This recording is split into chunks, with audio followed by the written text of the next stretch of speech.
Welcome to Narrated C2C Journal, Editor's Introduction.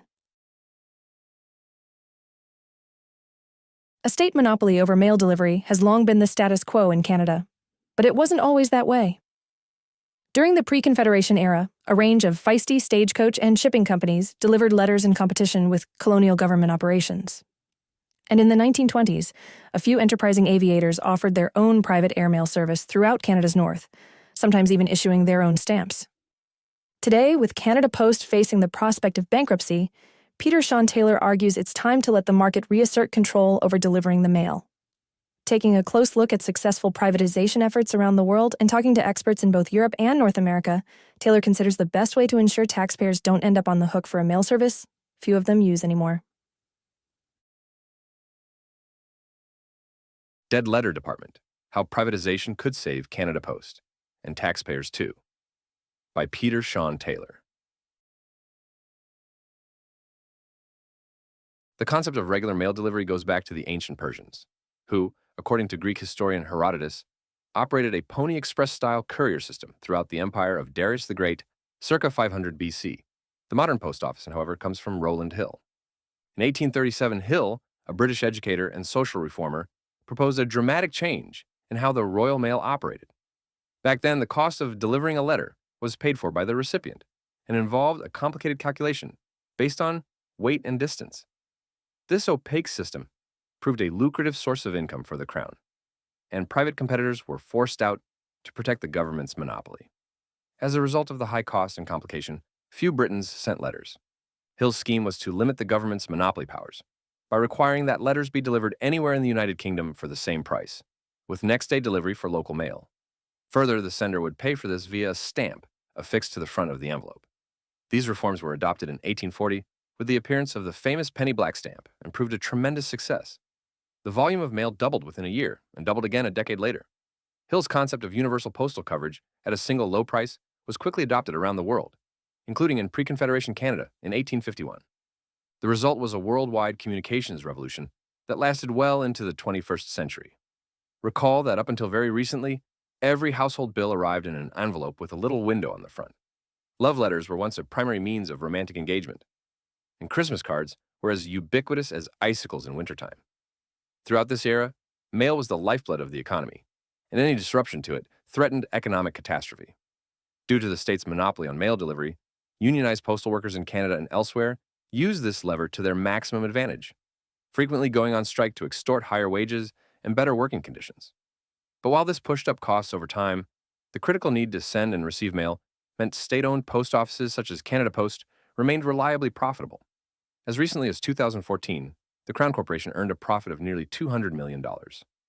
Today, however, the ubiquity of email, texts, and online billing has robbed letter mail of its economy-shaking significance. Government-owned post offices around the world are now teetering on the verge of bankruptcy, with Canada Post being a prime example. The status quo is no longer sustainable, and the solution will require changes every bit as dramatic as Hill's initial 1837 reforms. Except this time, it may be necessary to undo almost everything Hill advocated, from daily delivery and uniform pricing to a regulated government-owned monopoly. Never coming back. The first thing you have to understand about Canada's postal service is that the volume of letter mail has declined by 65% since 2006, says Ian Lee, a business professor at the Sprott School of Business at Carleton University in Ottawa, and this trend is not going to change. In 2006, Canada Post delivered 5.5 billion pieces of mail and made a profit of $148 million. Last year, it delivered 2.3 billion pieces of mail and lost $748 million.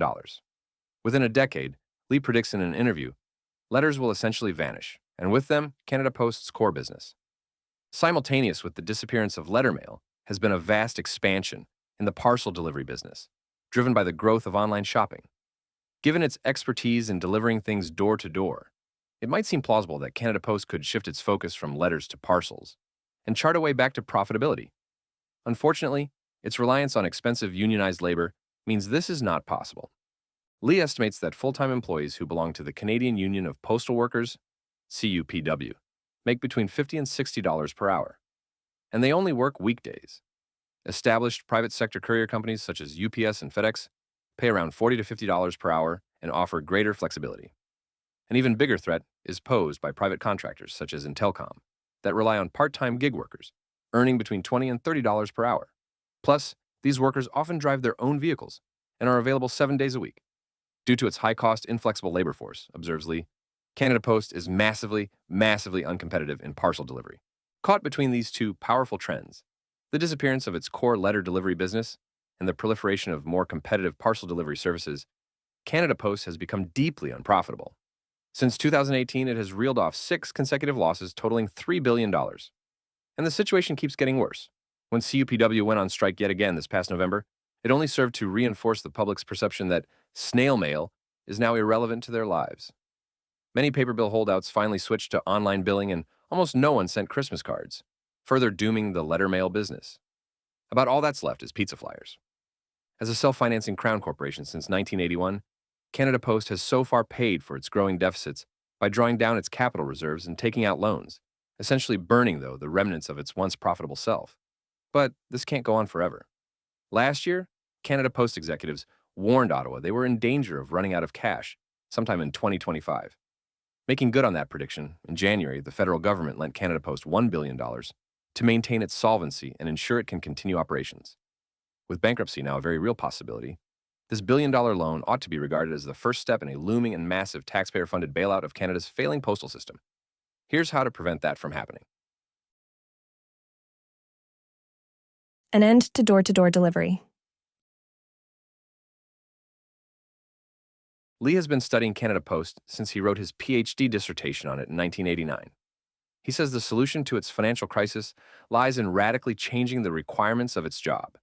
Currently, the Federal Canadian Postal Service Charter, what is called a universal service obligation in other countries, mandates that Canada Post provide 5-day-a-week service to all 17 million Canadian residential and business addresses. For reasons of political expediency, the federal government has occasionally added additional requirements to the charter, such as requiring that Canada Post maintain existing levels of door-to-door delivery and forbidding it from closing unprofitable rural post offices. Lee figures all this has to change if Canada Post is to survive. In a 2024 report for the National Association of Major Mail Users, he proposed eliminating door-to-door delivery altogether, ending 5-day-a-week service and closing all standalone post offices, which would be replaced by additional franchised outlets in grocery stores and pharmacies. By dramatically reducing the mail carrier's service obligations, Lee figures his major surgery could reduce Canada Post's headcount from the current 65,000 to around 15,000 workers, cutting its financial losses in sharp fashion. Reforms of this sort are already happening around the world, reflecting the global collapse in letter mail. Last year, for example, Australia Post switched all its customers to alternate day delivery, while Finland moved to 3 days a week. Denmark recently abolished its universal service obligation entirely, allowing the market to set its own standards for frequency and speed. Despite this ample supply of precedent, imposing such reforms in Canada will be difficult, predicts Lee. It's going to take a legislated solution, Lee observes, noting that if the federal government removes or modifies the postal charter, it will have to deal with a very angry and volatile CUPW. Rural residents are also likely to bristle at the loss of frequent mail delivery and local post offices and take their own political action. It'll get ugly, he warns. Even with a substantial reduction in obligations and workforce, however, Lee isn't convinced taxpayers can avoid subsidizing Canada Post. He figures political necessity and the interests of social cohesion will require maintaining an unprofitable level of service across small towns and remote areas. So even after major surgery, a state-owned Canada Post is still likely to need taxpayer assistance forever. Freeing taxpayers. If the overarching goal of postal reform is to completely remove the burden of Canada Post from taxpayers' shoulders, then just reducing its service obligations will clearly not be sufficient. The only way to guarantee a future without perpetual public postal deficits is to get rid of it entirely, by selling it to the private sector. Vincent Galoso is a professor of economics at George Mason University in Virginia, senior economist at the market-based Montreal Economic Institute, and a vocal supporter of privatizing Canada Post. There's no particular reason why the government should be in charge of mail delivery, Galoso says. Canada Post has always been a political entity that takes from taxpayers. Public monopolies, such as Canada Post, inevitably deliver low-quality, expensive service, Galoso observes. Unions keep wages up due to the constant threat of strikes, which in turn pushes up the price of stamps. And as a crown corporation with a monopoly over letter mail, it is insulated from competitive forces. Further, its operations are ultimately backstopped by taxpayers, forestalling any drive for greater efficiency. As consumers, we end up paying high prices, and when this produces deficits, we are potentially on the hook for bailouts as well, Geloso gripes. We're screwed either way. The solution, he says, is a bracing round of market liberalization and privatization. Geloso advocates ending Canada Post's exclusive rights over letter mail delivery and canceling the entire postal charter, allowing private firms to compete in mail on whatever terms they choose. Following this, Geloso would quickly sell Canada Post to eliminate the taxpayer's unlimited liability.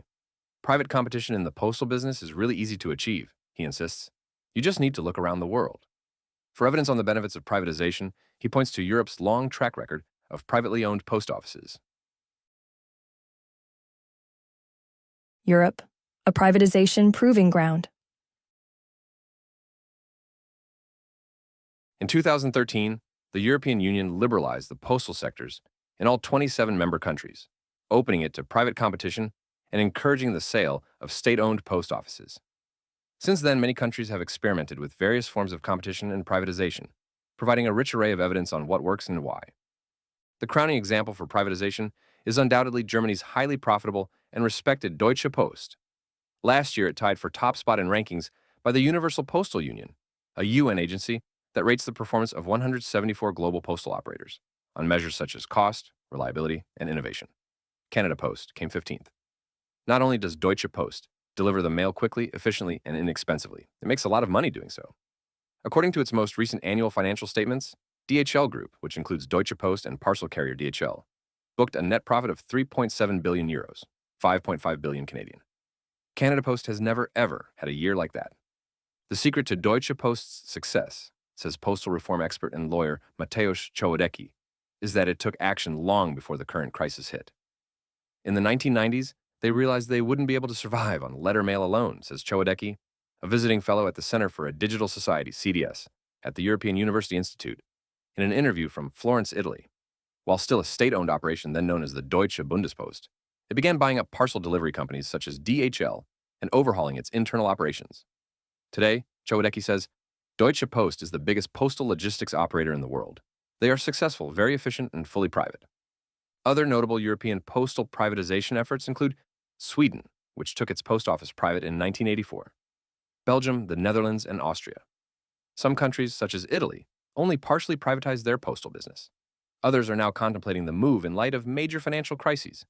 This broad range of experiences in Europe points to a variety of motivations behind privatization, says Anna Pizarkiewicz, a research fellow at the CDS. She observes that some countries have privatized to stave off bankruptcy, or to push inefficient operators into improving their administration and logistics.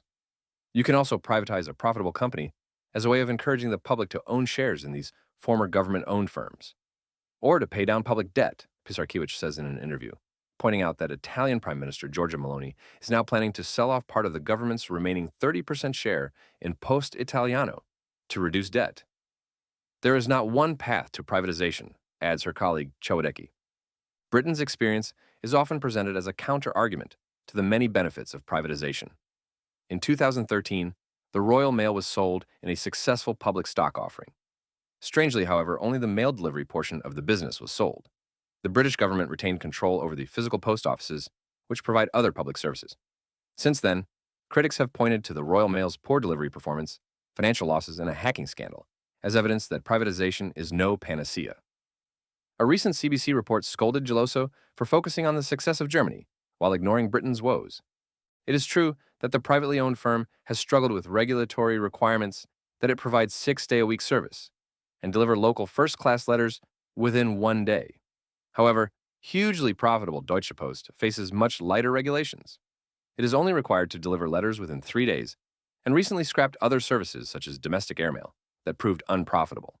The real problem facing the privately owned British mail system is that its operations are still tightly controlled by government fiat rather than market forces. And even so, in December, Czech billionaire Daniel Kretinsky paid £4.5 billion, 6.7 billion Canadian dollars, to buy the Royal Mail, what looks to be a strong vote of confidence in its profit-making potential. Kretinsky obviously thinks he can be successful as a postal operator, observes Chowadecki. As for the overall European experience with privatization, Chowadecki's research shows that after more than a decade's worth of postal liberalization, for most Europeans, there has been no impact. Nothing has changed with their perception of overall mail service. Except, of course, that any losses are now the responsibility of shareholders rather than taxpayers. Still, some proponents of postal reform remain dubious about outright privatization. Carlton's Lee is one, arguing that evidence from Europe isn't particularly relevant to Canada. European population densities are far higher than in North America, and the distances between major centers much smaller, two big factors in mail delivery profitability. While Lee acknowledges that selling off state-owned firms can be a very important tool to improve economic performance and reduce taxpayer burdens, he worries that a privatized Canada Post would fail remote areas of the country. Rural customers are the only market left for letter mail, Lee says.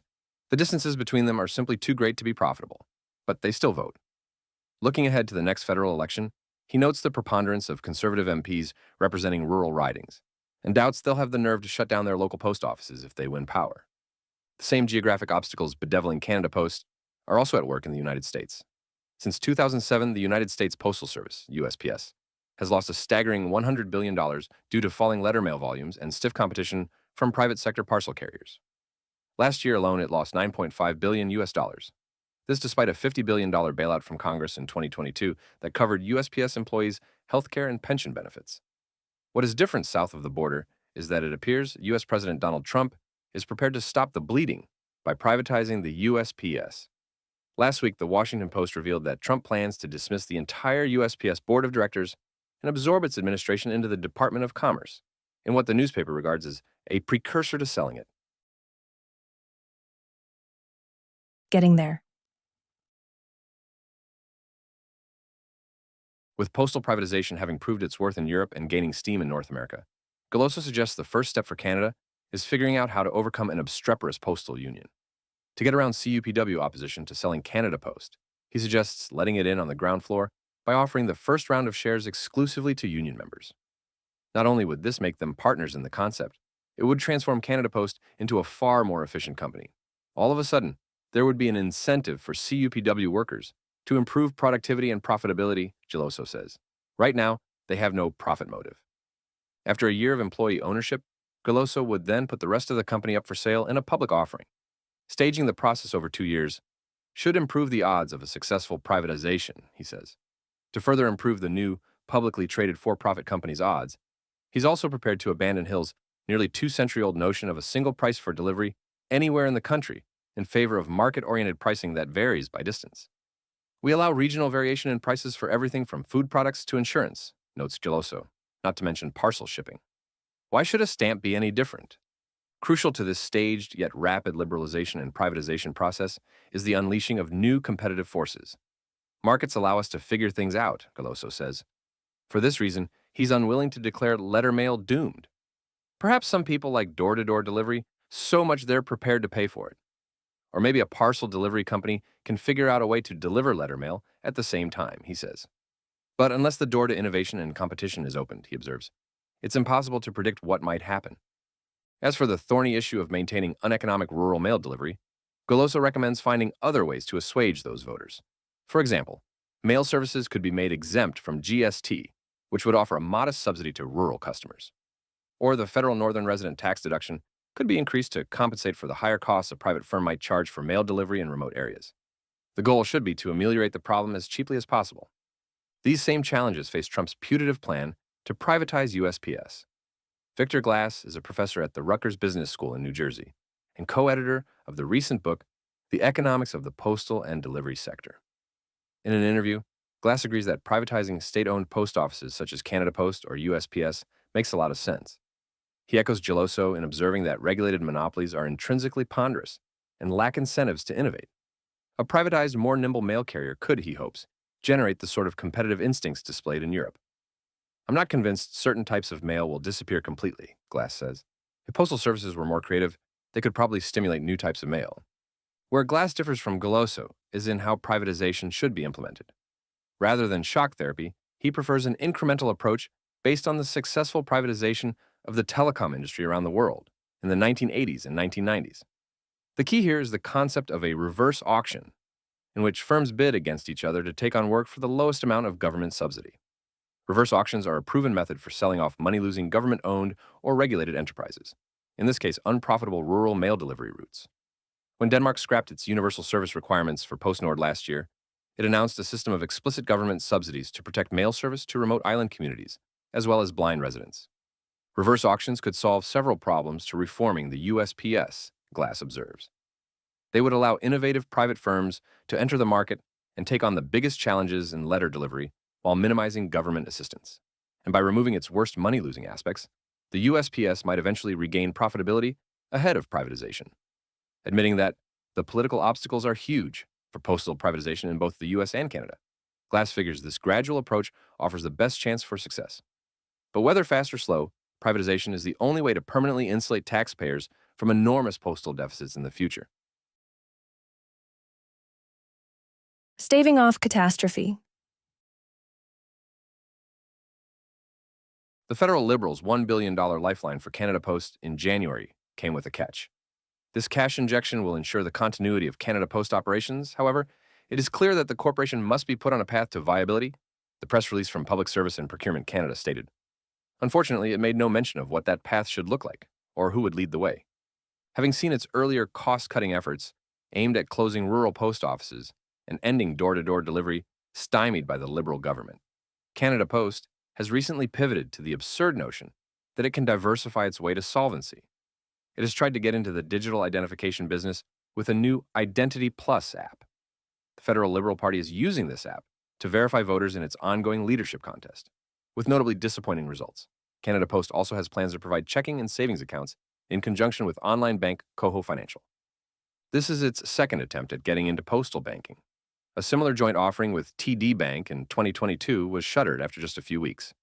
The idea that salvation lies in turning CUPW's 65,000 mail carriers into bankers is preposterous, quips Lee. If you can't make money at your core business, how are you going to be successful in an entirely new business line? Equally concerning is the absence of leadership from a flailing and moribund Justin Trudeau government. Beside preventing Canada Post from trimming its expenses on door-to-door delivery in rural post offices, it has shown no interest in fixing the underlying problems. Consider the federal response to the recent CUPW strike. Rather than allowing the two sides to come to a negotiated settlement that might have set the stage for necessary changes to Canada Post's headcount or business model, the government instead waited a month before ordering QPW back to work. The two sides were then instructed to keep talking until May, but with no real incentive to come to an agreement. With a federal election expected within the next few months, it seems likely this issue will be punted down the road for as long as possible. Meanwhile, Canada Post careens towards bankruptcy. The secular collapse in Canada Post's core business of delivering letter mail, exacerbated by an expensive and inflexible labor force and unrealistic service obligations, is now producing a steady stream of unsustainable deficits. Unless decisive action is taken, the Crown Corporation risks becoming a permanent ward of the state, sucking up valuable taxpayer resources while providing services that ever fewer Canadians want or are prepared to pay for.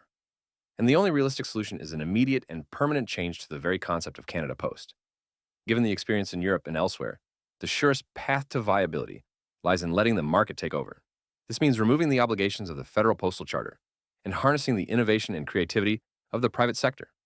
It's time to sell Canada Post. The check is no longer in the mail. Peter Shawn Taylor is Senior Features Editor at C2C Journal. He lives in Waterloo, Ontario. Don't forget to check out our website, c2cjournal.ca, for more stories. You can also sign up for our weekly newsletter and follow us on Facebook, Instagram, and X for the latest news.